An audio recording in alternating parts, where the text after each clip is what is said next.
મૂર્ખ સાધુ અને ઠગ. મારી ચેનલમાં નવા છો તો મારી ચેનલને લાઈક કરો, શેર કરો, સબસ્ક્રાઇબ કરો. ધન્યવાદ. એક સમયે એક ગામમાં એક સાધુ બાબા રહેતા હતા. આખા ગામમાં તે એકમાત્ર સાધુ હતા જે આખા ગામમાંથી દાનમાં કંઈક ને કંઈક મેળવતા હતા.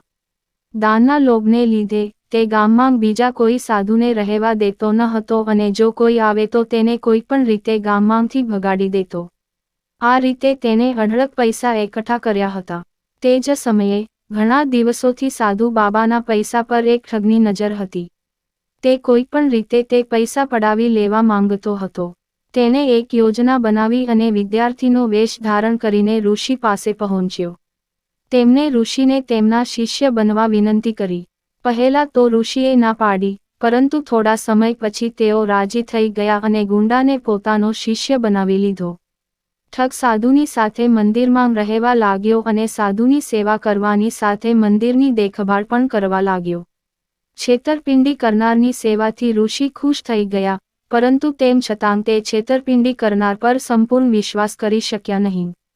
એક દિવસ સાધુને બીજા ગામમાંથી આમંત્રણ મળ્યું અને તે શિષ્ય સાથે જવા સંમત થયા. સાધુએ તેના પૈસા પણ પોતાના બંડલમાં બાંધી દીધા. રસ્તામાં તેમને એક નદી મળી. ઋષિએ વિચાર્યું કે ગામમાં પ્રવેશતા પહેલા નદીમાં સ્નાન કેમ ન કરવું જોઈએ. ઋષિએ પોતાના પૈસા ધાબળામાં સંતાડી દીધા અને ઠગને તેની સંભાળ રાખવાનું કહીને નદી તરફ ગયા.